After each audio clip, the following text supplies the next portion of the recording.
I can't believe it's Thursday evening yet again, 6 o'clock. Welcome everybody all around the world to Men's Radio Station and one of my absolute favourite shows, 11 a week 12, can't remember, the ABC of CBD with the extraordinary, week 11, with the extraordinary, and we love him, Ollie Mammon. Ollie, good evening. Hey Russ, how you doing, buddy? Oh, slight delay from London, from South London and North London. Wait until our special guest comes. Overexcited about this. Ollie's guests are always tremendous, and today is beyond international excitement. But first, Mr. Sinner, if we could have a word from our sponsors, please. I'm sure you've heard before that good quality CBD needs to be really, really expensive. This is the new view of CBD. A product created by users for users. A product at an affordable price, available everywhere, at any time, at the simple click of a button. Just CBD and MCT oil. No additives, no preservatives, and no flavor enhancers. It's a simple subscription-based service. The cleanest possible CBD delivered to your door for the lowest possible price. Your product, your rights for the lowest possible price.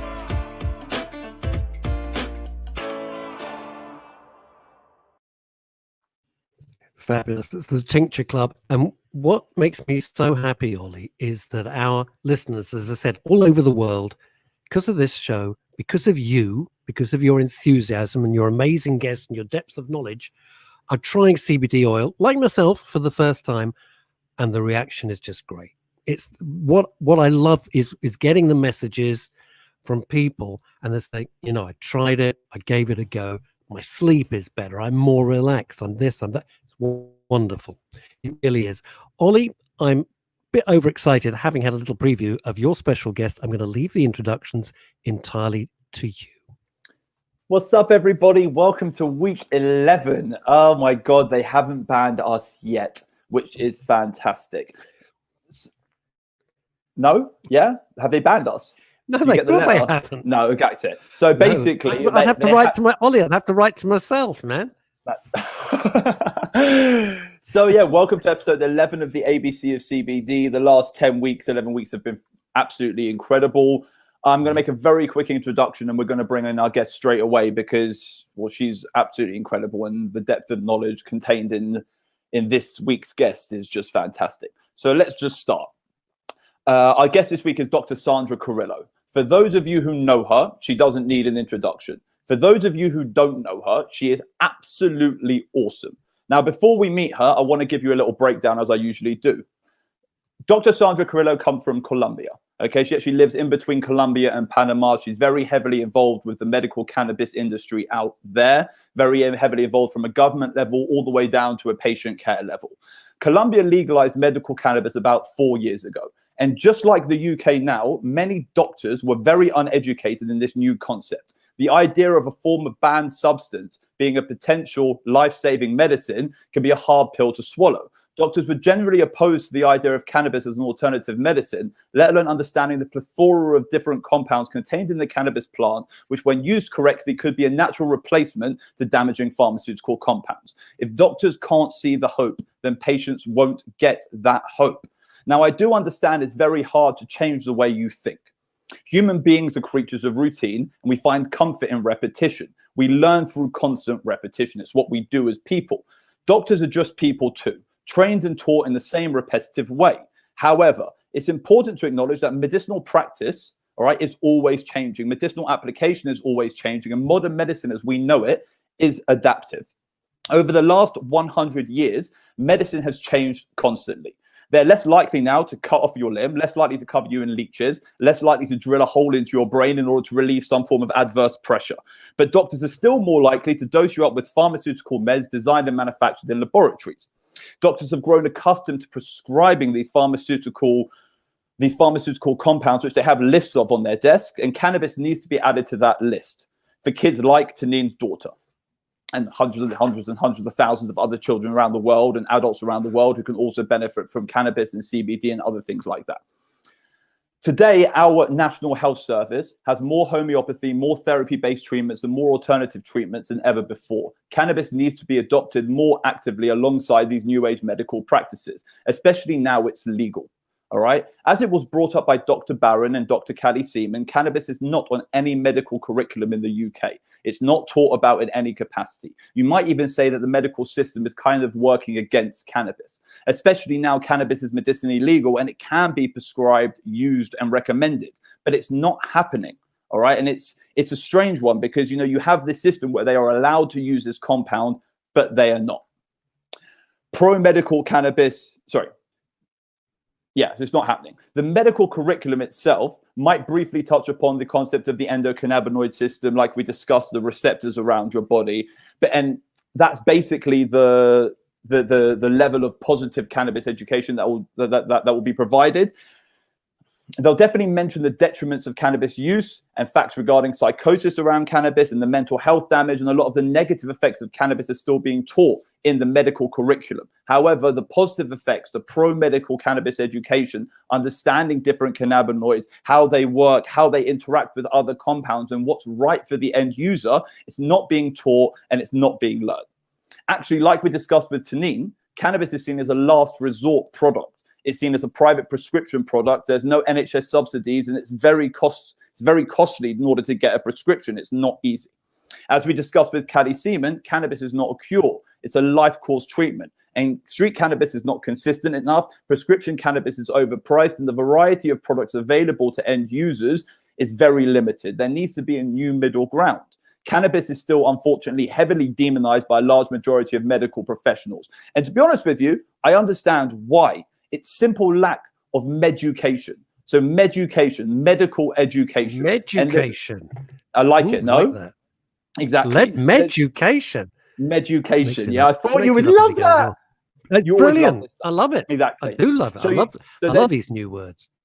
There's this simple lack of meducation, okay? Now, like I said, I understand if I had been told for years and years and years and years that something is bad in so many ways, and I was indoctrinated into this belief structure that deemed cannabis to be negative, I would also find it hard to change my opinions. However, the time has come for medicinal practice to change again. We need to look at other medical communities around the world who have experienced this transition and who have adapted for the sake of the end user, for the sake of the patient who needs products which are currently not being prescribed.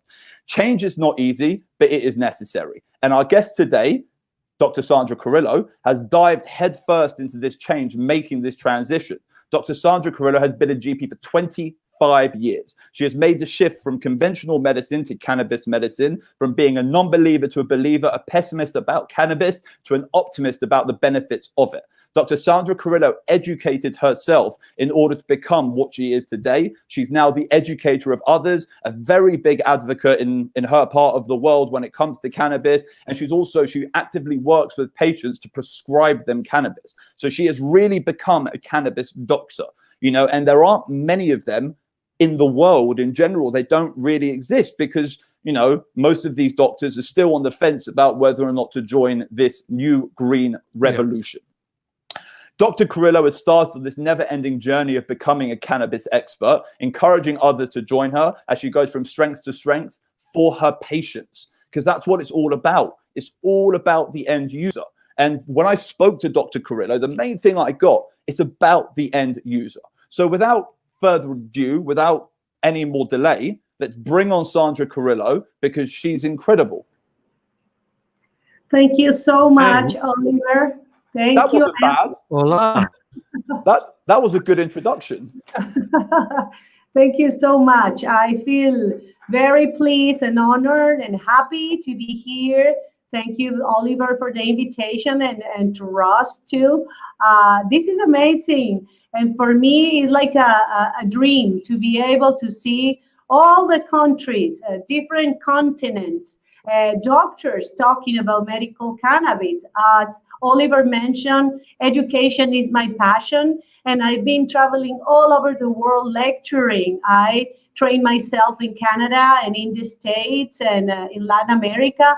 And then I've been going all over the world, as I said, lecturing in different continents. And I've been a speaker in the UK, in Brazil, in Argentina, in Colombia, in Panama, in the United States many times, and in Portugal, in Malta. So I do see, and this, because I've been able to travel all over the world, I can see the trends and the challenges that doctors face all over the world. I do see the industry moving so rapidly, and I actually need, and it's a big urge that the doctors move faster too. I see good trends of education. I know some doctors in the UK, very impressive doctors. They've been devoted themselves to educate themselves, to educate others. So I can see in the UK they're making the efforts, but we need to make more doctors to come on board of the prescription of medical cannabis. It's there is like not much countries in Latin America they haven't legalized medical cannabis. We have Brazil, Argentina, Uruguay, Ecuador, Peru, Colombia. It's just like 2 or 3 countries left, and we have Mexico in Latin America too, and we have Jamaica.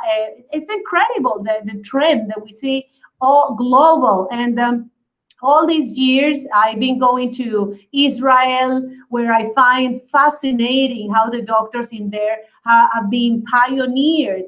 And it's really exciting to be all the research that they are doing, because, you know, they are very organized and structured, and the government created programs specifically for research. And I like that, because we know we have these pioneers in Israel. So it's because of doctors teaching other doctors as we can make medical cannabis to become like a very important part of the toolbox of each physician.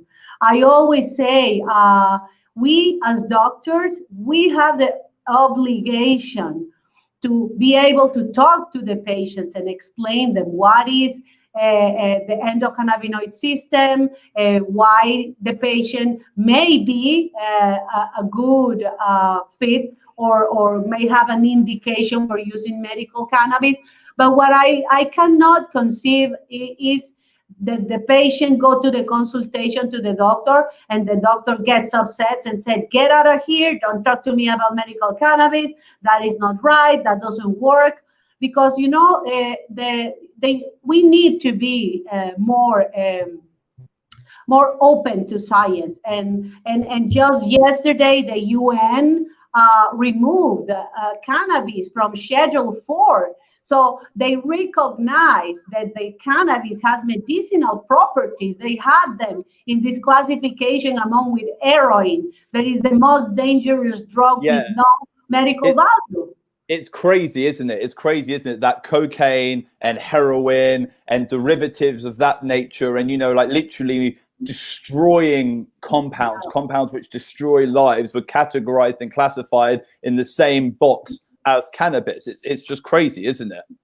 Yes, it is. And I think it's time for the doctors and scientists who weren't thinking about medical cannabis, or that they were rejecting, to think about it, because these were the World Health Organization issued these recommendations, and the recommendations were assessed by the Commission of Narcotics, and that's why the UN removed cannabis from this. So this is telling us that there is evidence. As doctor, I understand, because we cannot operate like, let's say, blind. We need, as doctors, proof, scientific proof that something works and why it works. There we are. We have scientific evidence. We have different type of studies elaborated. Some of them are randomized controlled trials. Some of them are placebo. We have different levels of evidence. We don't have like a super strong evidence for every single pathology, but we have strong evidence for certain pathologies. And I do see the evidence making or the research evolving very rapidly, and I am supposing, and I'm very optimistic that now with this remotion of the cannabis from Schedule 4, doctors and scientists will be able to do more research. So this is a good time for research and for education. But Sandra, you're also talking about cannabis. Dr. Carrillo, sorry, go on, Ross. I was going to say, Dr. Carrillo, you would know that I am doubly excited to have you on the show because one of my favorite bands of all time is Van Halen. And Van Halen's biggest hit from Jump was Panama. And you are talking to us directly and live from Panama. So for me, it's great. You could have sat there and done nothing. I would have been excited. You are so passionate. It's great. How did you first know? How did you get to meet Ollie? Secondly, how did the word in if you're having a conversation? Because you're the only person who out-taught Ollie. This is fantastic. She's very smart. Congratulations as well. I will let Sandra overtalk me any day of the week. Wow. She's actually a genius. Wow. Ollie, this is groundbreaking. Now, how did you get into this, first of all? Because it's so interesting and it's so important. How did you first get into all of this and change your mind? Well, you can go. No, what I was just going to say, in case you didn't hear him, what he was asking is how did you first get involved in cannabis? In case it's this is a fascinating question that I love every time I am asked about. Is I got involved in cannabis because I am a volunteer. We help Epilepsy Foundation. We help children with epilepsy, and in Panama, medical cannabis is not legal. So I have been seeing all these children with refractory epilepsy. Their mothers have to go to other countries to find the treatment, to find the product. So for me at the beginning, when I saw the mothers doing this, I said, oh my God, I don't know. I'm not sure. Why are they doing this? But when I start seeing that these kids with refractory epilepsy seizing 400 times a day, 100, 200, and the seizures started decreasing on half and less, I was like, there's something here. But as a scientist, as a doctor, I said, I'm not sure. I need to see it by myself. So I started traveling and going other places to see what the doctors were doing there. And the first time I encountered myself in Canada, doing my first training in a room with a lot of doctors from different specialties talking about the endocannabinoid system. And that day, it really hit me because they were showing scientific evidence and why medical cannabis works, why the endocannabinoid system is so important in regulating all the processes that our bodies are involved. So I start seeing the reason why was working in epilepsy, the reason why was working in chronic pain. And then I got totally in love of what the plant can do for humans and how since we are born and even since we are in our mother's womb, we are developing our own endocannabinoid system and it's there for a reason. So I couldn't believe how blind I was all my life. And even when I studied medicine, nobody talks to me about the endocannabinoid system. And for me, this is like I will say a crusade, maybe it's not the word, but I'll say that one of my goals is that in the future, we can include at least some modules in the pre-grad of medical school to talk about the endocannabinoid system to students, because it's impossible that you are a doctor and you don't know that the endocannabinoid system exists. We have papers, research, They are backing up that the receptors exist, that the endocannabinoids exist. So I think nature and God are very, very smart, and they know why they put the endocannabinoid system in our body, because we have our own endocannabinoids, but we have also the plant who can give us the phytocannabinoids, who will help us to balance all those systems that sometimes for many reasons can cause us harm or different pathologies. So I think this is a great discovery that has been done years ago, and as scientists and doctors, we have the duty to learn about. What I said is, I never will say to a doctor, you need to prescribe medical cannabis.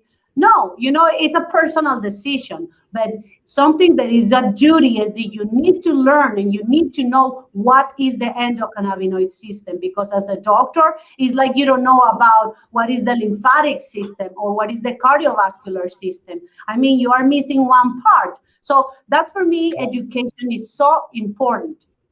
Can I bring this up? So basically, Dr. Sandra, I'm just going to call you doctor because it's easier. It's just quicker. All right. So doctor, you have been a doctor for 25 years or 23 years. You've been a doctor. You've been involved in cannabis for 4 years, which means you had approximately 19 years where you were in this mindset where you were not anti-cannabis, but where cannabis wasn't part of your, you could say wasn't part of your prescription. It wasn't part of your prescription list. Now, I'm sure you were educated on the negative effects of cannabis, and I'm sure that somewhere, you had to have almost this battle with yourself where you kind of had to throw away all the information you had previously gathered, all the information that has been thrown at you over your medical career, everything which you had been told, you had to forget in order to be taught something new. And it must be very hard as a medical professional to be told something, okay, and then for you to tell yourself that wasn't education, that was misinformation. And I mean, it's like when you go and see a friend and a friend is telling you all about another friend, and you either believe him or you don't. Either way, it's gonna influence you a little bit. There's only so much you could tell someone the color blue is the color red without them knowing that it's the color red. If you educate someone to see something as something, they're always going to see it that way. So as the doctor who made that transition, it couldn't have been as simple as you saw the evidence. There must have been a click. There must have been, I'm sure it was the 400 seizures, because I'll be honest with you, 4 weeks ago, when we had Tanine on the show, and she showed us the video. And she showed us the video of her child. It really did make a click in a lot of people's minds. It was heartbreaking. It created that transition. You're like, oh God, you know what? Kids deserve it. The kids need it. So I mean, I understand why doctors want to do what's best for people. Okay, that's what the oath they take when they train is to do what's best for people. But I understand if they believe what they're doing is right. How can you convince someone that their years of training is wrong? I know as a normal human being, not a doctor, not in a position of hierarchy, I find it very hard to convince doctors that they're wrong. But I mean, as a doctor, do you find it hard or do you find it easier? Do you find you get a lot of resistance from your colleagues? If you think about the amount of doctors who actually work with cannabis, it's still such a minute percentage. There are more doctors, but I mean, it's under 5% of doctors or something in legalized countries, or under 3% of doctors in legal countries actually work with cannabis as an option. It's very, very low numbers, very small numbers of doctors actually work with it. How do you, how can you create that change, that click in another doctor? That's an amazing question, and it's so important because that's one of my favorite challenges, because I am a professor of the Faculty of Medicine, University of Panama, and I am also professor of the first diplomate certification on a university in Colombia. Yeah. So for me, she is a teacher and a doctor. She is not just a doctor; she is a professor. No, I love it. So you're amazing. So I love to, when I go into these rooms that I know I'm going to start for the first time to talk about the subject, and I see these long faces of doctors, of course, older than me, neurologists, psychiatrists, internal medicine, cardiologists, and they're sitting in there looking like, let's see, what is she going to say? Oh, I mean, I'm going to sit in here because I'm just going to look good, but I don't believe anything. So when I start talking just about the endocannabinoid system, because it's a very important thing to explain. Once you explain how it works, how is the production of the endocannabinoids, where the receptors are located, the fact that they're already there in your body, the fact that your body already creates things which have the same cell structure as THC and CBD, so it's already in your body. Yeah, I get you. Sorry, carry on. My bad.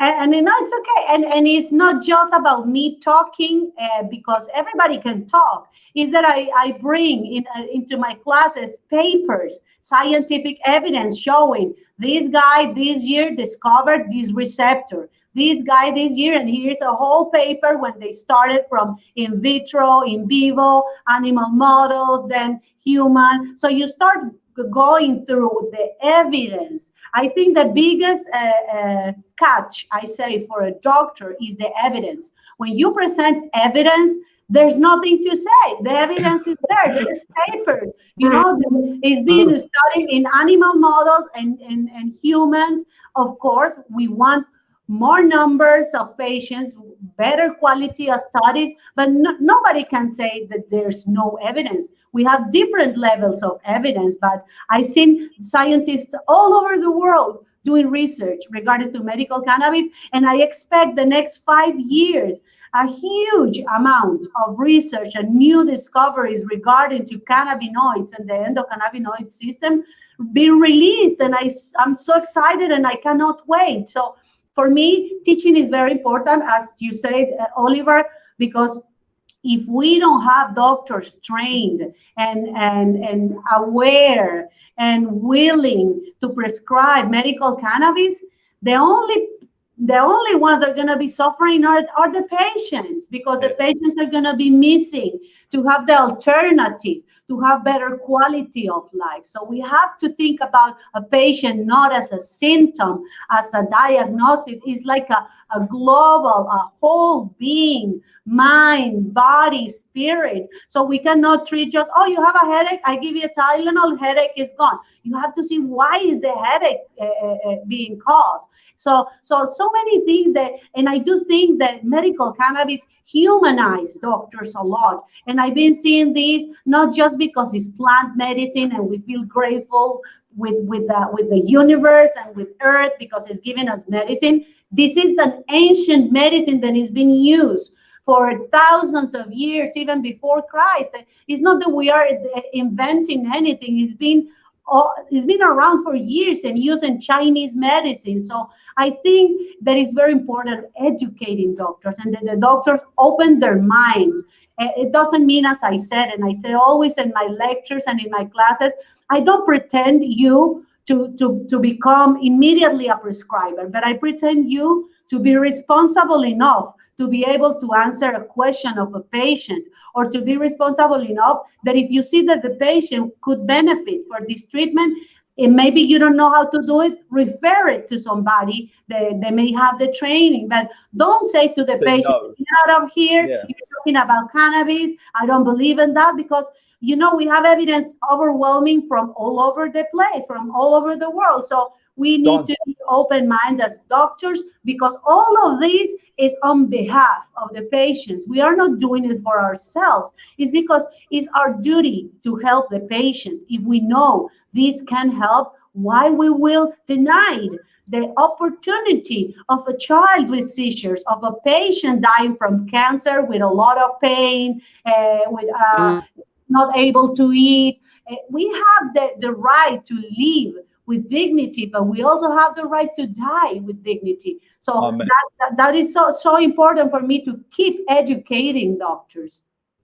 I like that. Sandra, Dr. Carrillo, doctor, okay? Basically, so Colombia started about 4 years ago. All right. Now, I completely agree with absolutely everything you just said. I want to try and get as much out of you today as possible. So as opposed to me kind of re-questioning you. I just completely agree with everything you've just said. And, you know, it's like what's it called? Cannabis has been around and is mentioned in every ancient scripture which has ever been found. Okay, so they literally just uncovered a 5,000-year-old tomb in like the Dead Sea area in Israel, and they found like resin extracts. They found old Chinese scriptures where cannabis is referred to as hirasini. In the Bible, cannabis is referred to as cannabosum. I mean, like, it's literally everywhere. So, and it has been around for thousands of years. So that I completely agree with. What I wanted to talk about was the Colombian system in comparison with the UK system. Because what happens is, you know, the energy you give shows that the Colombian system is kind of progressing forward at a much faster rate than the UK system. And I just want to kind of have a little conversation because from what we've heard, you know, medical cannabis is legal in the UK. Accessibility is there, but it's only for private. It's very expensive. The choice of products are very limited. You can either have CBD or THC drops, and then you can have a THC flower product, but that's basically it. And the flower product has to be vaped. In Colombia, you know, like how does the system work? Well, the problem is in Colombia, as you mentioned, we legalized 4 years ago, but when they approve the law, it takes a lot of time to regulate and regulation. So right now, doctors, we can prescribe medical cannabis in a form that is called magistral formulation or compound pharmaceuticals. We still don't have a lot of variety of products. We have very limited variety. But saying that, I think that at least we have something. It's also private, like in the UK. A few insurance companies, I mean, the health system is a little bit different than in the UK, but it's being covered by very little insurance companies. But I do see the trend that more and more companies in the future are going to be covering, because this is going to be like an essential medicine, and it should be listed as essential. I still see that happening in the future, not yet, but definitely doctors, I see a big trend. And now that I am involved in education, I am the president of the Colombian Medical Association for Cannabinoid Medicine. So we are a group of specialists from different cities in Colombia, that we dedicate ourselves to promote scientific-based education and research. And I am a co-founder of medical cannabis clinics in Colombia. So I do see every day more the trend of doctors trying to be part of our scientific association. Why? Because they want to find reliable information. The problem right now, and you pointed that very clear, Oliver, is there is a lot of misinformation, and people just want to go to Google and click, and they think that because Google says, then that's a medicine. So I just always say to the patients that if they need a treatment for a pathology, the right thing to do is go to the doctor, and the doctor will tell you what to do and how to do it. And in Colombia, it's exactly like that. In Colombia, medical cannabis is prescribed only by doctors, and the doctor needs to do the follow-up of the patient and monitorize what the outcomes are going to be. But unfortunately, we don't have a lot of variety of products. The products are not as expensive as in the UK. How much does a prescription cost in Colombia? Let's say 30 milliliters of 20 to 1 CBD predominant product will be around, that is in pesos, like 200,000 pesos. That will be like $40, $50. Not expensive. It's not expensive. Much more affordable than the UK. No, but the problem is that Colombia is a country where the income is not too high. So it's still, because it's private, the people cannot afford. So it is sad, because let's say patients that come to my consultation, they have to pay for the consultation, and on top of that, they have to pay for the medicine. So I wish, and it's my dream, first of all, that the government in the future can cover this medicine for the patients, and then the patients that cannot pay the consultation. So sometimes the consultations that I do are even I will say a pro bono or for free, because I rather, if the patient don't have the money to buy the product, I rather to give the consultation for free so they can buy the medicine, because what is the point to go to the consultation if they cannot afford to buy the medicine? So it's hard to explain. Sorry? That's incredible. Yeah. Amazing. Yeah, Really but I think we are going to a very good era right now. I feel very optimistic because I see the policies and the global trend of doctors adopting cannabis as an alternative treatment for different pathologies. And I do see, as I said, I know doctors in the UK. They are very devoted to education. I know Dr. Danny Gordon, Dr. Leon Barron, Dr. Mike Barnes. They're being devoted completely to educate and to give all that knowledge that they have. So the countries need doctors like them, and I mean they are doing an incredible job. But we need all over the world, in every country, to work together. But the issue is it's a top-down approach. So you're looking at doctors who are experts and specialists in a very niche field, okay? And like Dr. Danny Gordon, great brain. Mike Barnes has been fighting for this for years. You know, Dr. Leon, who we've had on the show, is a great dude. But like Dr. Leon said, you know, he's recently become a doctor. So he's on the side of, I've recently come into medicine and I see that cannabis is the future. Whereas doctors like Dr. Mike Barnes was involved in medicine for a very long time. Dr. Danny Gordon is also very young, and she came from Canada. So she came from a Canadian medicinal system to the UK, pre-medical marijuana here in order to so she already had that kind of pro-medical cannabis indoctrination.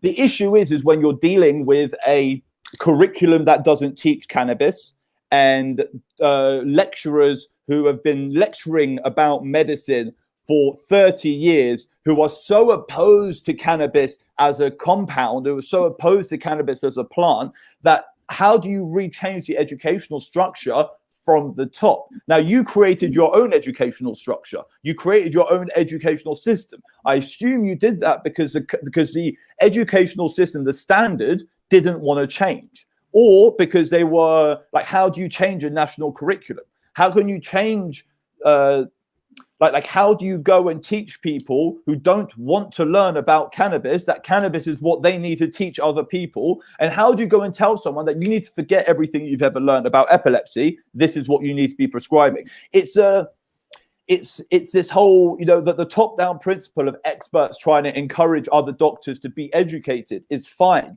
But then the doctors have spent 7 years educating themselves to have to do a U-turn to go back on themselves and get a re-education. It's very hard work. So like, there's got to be a way of kind of introducing an educational system into the standard curriculum. You know, it's a little bit like when you're in school. If we all had to stay 2 hours after school to learn math and English, none of us would know how to spell. None of us would know how to do math. And that whole idea of extracurricular activities they're only ever attractive to a very few. They're only ever attractive to few people who are really interested in the topic. And the unfortunate truth is there's probably 6 doctors in the UK who actually care about cannabis. You know, there are others who care, but they don't really care. They haven't made it their life profession to become cannabis doctors and to educate others and to influence others. Now, what I always loved, I'm going to use the word love, what I love about you, doctor, is the fact that you've gone out of your way to educate others, and you've taken your valuable time, okay, your time which you've trained to make yourself valuable. All right. And then what you've done is you've taken your valuable time to go and retrain other people in something which you've retaught yourself. And it's incredible when you think about it, because the average individual wouldn't do that for anything. They wouldn't. You know, that whole idea of retraining and re-educating is terrifying. Everyone hates it. And the fact that you've done it is just incredible. And how can we get that message across? Like, how can we get it across to doctors that it's not something they need to do, it's something they should do? You know, it's not a need to, it's not a have to. It's like you should do it. It's your responsibility to do it, you know, without the stress. Yeah, I think that's a very important message to spread. As I said, because I am professor of University of Panama, we've been teaching, and I feel very lucky because the university, the dean of the Faculty of Medicine, is an academic and a scientific, extremely smart doctor, is an endocrinologist, but he knows, he has a very wide vision of the medicine. And of course, he's driven by scientific evidence.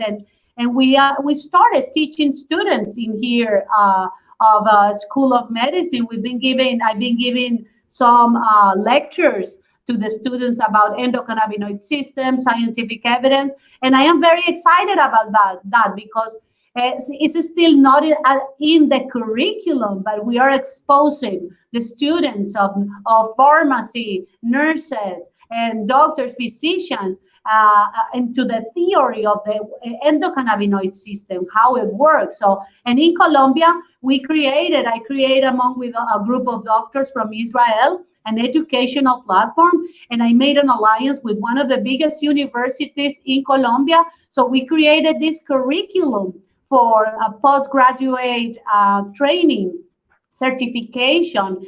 Last year, we graduated a good group of doctors. This year, how many? Last year we had the first diplomate we finished in October. We graduated 50. And this year we are going through the second cohort, but we did this year was online because, you know, COVID and all these things. So the universities in Colombia, I see them eager to participate in this type of education. We were the first one, our university was the first one, but I've seen in the last months other 2 universities from different cities coming with their own program. So that tells me that the universities are believing that cannabis is a medicine and that it has to be taught at the faculties of medicine. Is a reality. So I just think that is a big effort because it takes time, as you say, to convince other doctors to get out of the comfort zone of prescribing what they've been knowing for many years. And then the sad part is that we know that they cause a lot of side effects, and either way, we keep prescribing. But I don't. Did you know when you dealt with pharmaceuticals, did you know that they were bad for the patients? Because no doctor, and if you don't want to answer this, you don't have to answer this, because doctors are very reluctant to turn around and say it's actually not good for you. Okay. And when you were prescribing pharmaceuticals in your past life, did you ever sit there and think, what am I doing? As in, like, this is not right. You know, this is going to cause more damage than good. Did you ever feel that, or did you believe you were doing the right thing? Well, I believe that I was doing the right thing, but in the matter that I knew that there were side effects. So what you do is you weigh benefit versus the side effects.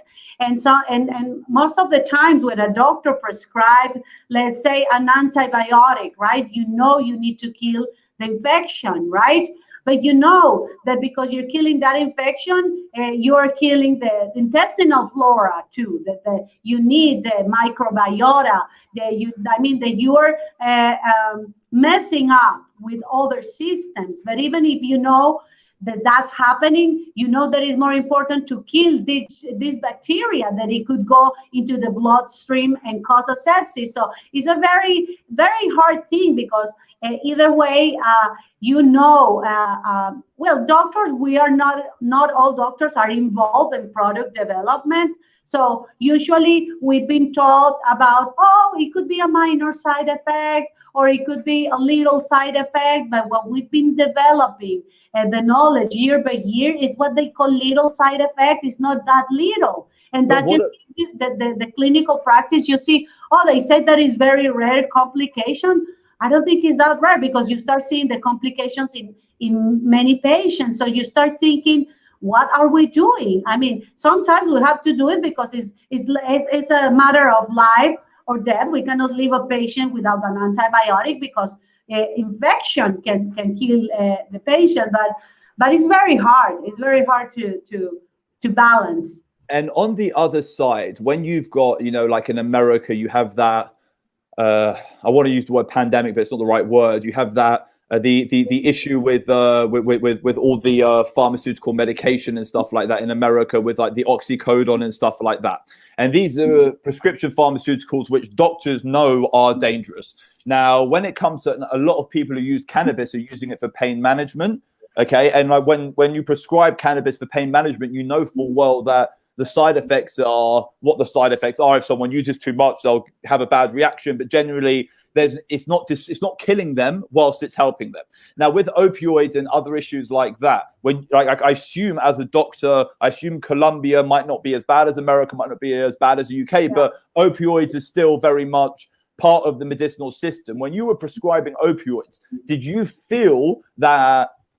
You were talking about how, like, when you prescribe cannabis, you feel right about doing it. There's a good feeling you guys get for it. When you were prescribing opioids, did you get that feeling? As in, because it's completely fair. You help someone with if you've got a compound which helps someone, whatever that compound is, if you know you've helped someone, that's where the warm, fuzzy feeling comes from. And I was just wondering, when you were previously a doctor and you were dealing with these opioid-based medicines, which could be detrimental, were you like prescribing them as a means to an end? And did you get that feeling of knowing you were helping, or were you kind of hating your life? Yeah, that's a very important question, because with opioids, as a doctor, the only thing you want to do is to help the patient. And when you see the patient in extreme and excruciating pain, is the only option, but you're doing it and you're thinking in the back of your mind, oh my God, this is going to cause the patient depression, it's going to cause constipation. It could end up with a patient that is going to do misuse of this or create an addiction. So you are doing all that and you're feeling in your heart like trying to weigh the risk and the benefit. And before, because there were not another alternative, you had to say, the patient is suffering, I had to do it. But right now, having a medical cannabis, you can balance the opioid doses, that you can decrease the opioid dosing. So it will be sad, I said, not to give the opportunity to this patient, because something with opioids I've seen is that these patients, they develop depression and they develop constipation, and they can get addicted at the end, because sometimes they send the patient with the opioids home and they start just taking them like candy. M&Ms. Yeah, exactly. So it is very sad, because at the end, the patient, the only thing they're doing is to reduce the pain, and they end up hooked up to something that they never expected. Do you not think it's strange how a compound which is, or a range of compounds which are known to be so negative and so detrimental, are being prescribed and are still being pushed today? So we know that opioids are bad. If you have pain and you go to the doctor, the first thing they're going to prescribe you is opioids. We know that there's a pandemic with this stuff. What's the right word? It's not pandemic.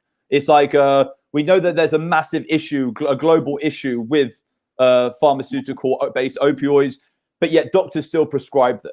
We also know through research, through evidence, that cannabis is a very, very, very good pain reliever, and it doesn't have any of the negative side effects which are related to opioids.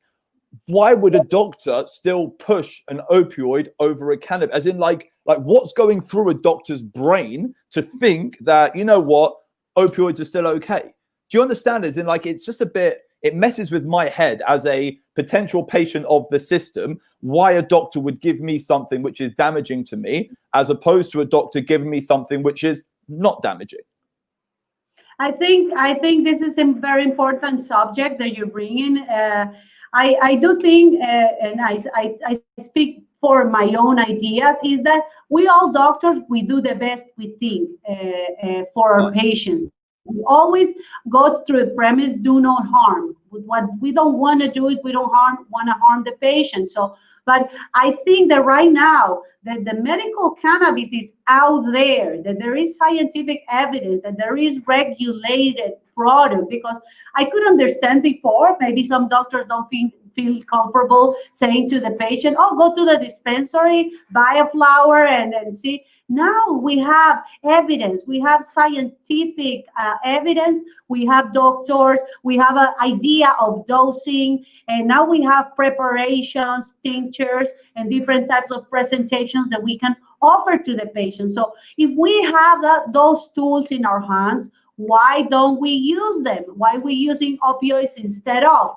What I think the answer is lack of education. And we go again here. I know and I'm sure that when a doctor is being presented in a proper fashion, in a proper manner, scientific evidence about how when a patient is using opioids and you start including medical cannabis in that regimen of opioids, you can start reducing the amount of your opioids, and of course, you will reduce the side effects that the opioids cause to the patient. So I think everything goes exactly to the point of the education is the key, and that us doctors, we need to open a little bit our mind and our vision, because this is just about helping patients, and it's our duty to learn how to help the patient, how to do something else. The same thing with epilepsy, and I see the neurologist, and I am really very pleasantly surprised how I see a massive trend of neurologists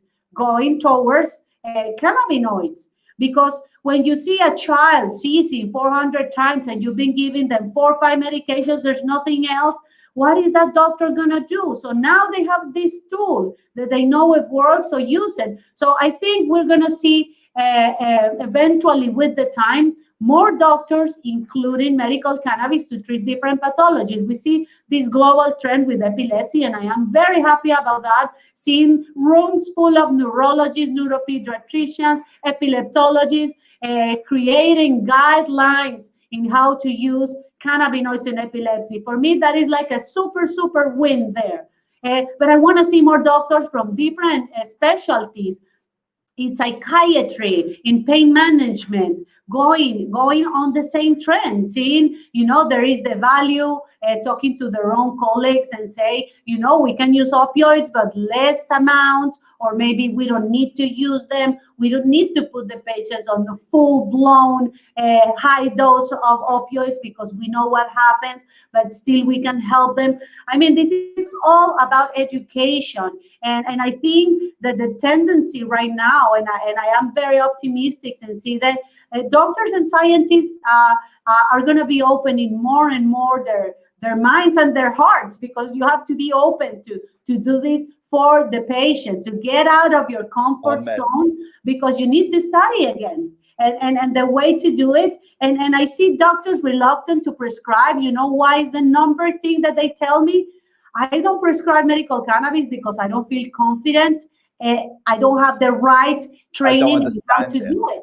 Exactly, I don't know how to do it. But if we create formal education for the specialists, where they feel comfortable and say, I had enough hours of learning and I've been learning for colleagues. That's what I see that is so important. Let's say what they're doing in the UK, and I relate with other colleagues all over the world, what they do in the UK MCCS, the Medical Cannabis Clinician Society of the UK. They are helping other doctors, doing peer support, teaching. I mean, this has to be, and I see in other countries too, the scientific associations supporting other doctors, because not everybody has the clinical experience. So if we support other doctors in our countries, that will make them feel more comfortable. And I do think the trend will be more doctors will be prescribing.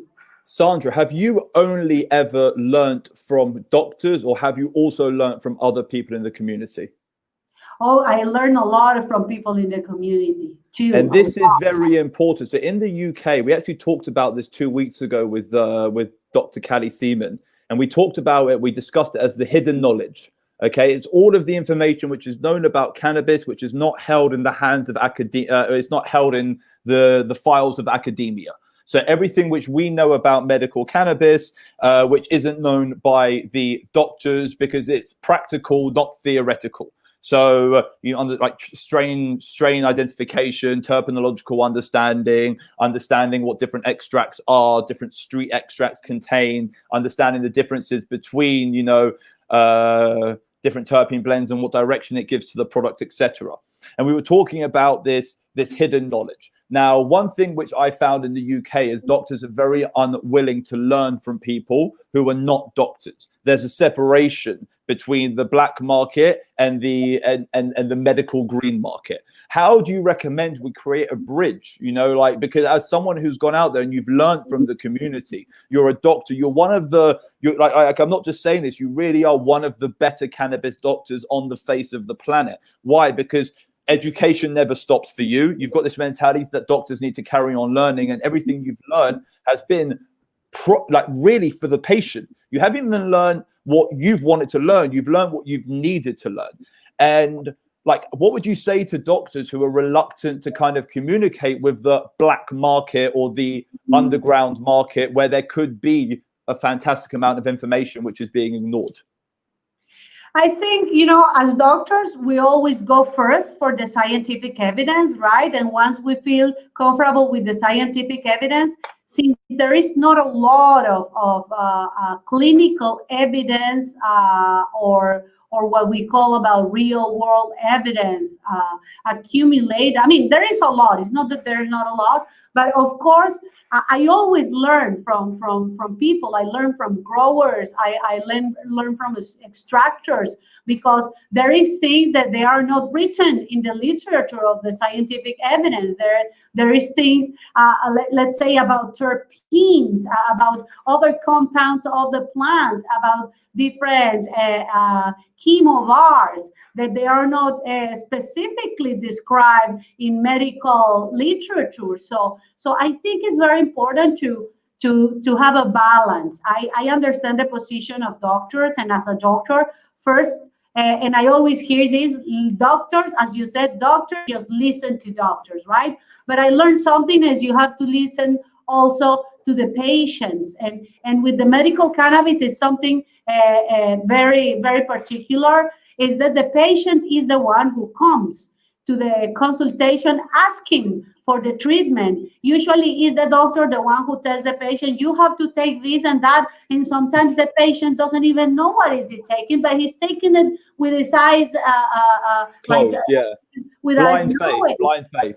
In these cases, I've been having this a lot of patients that they come and they are extremely informed, that I am like, oh my God, this person knows more than me.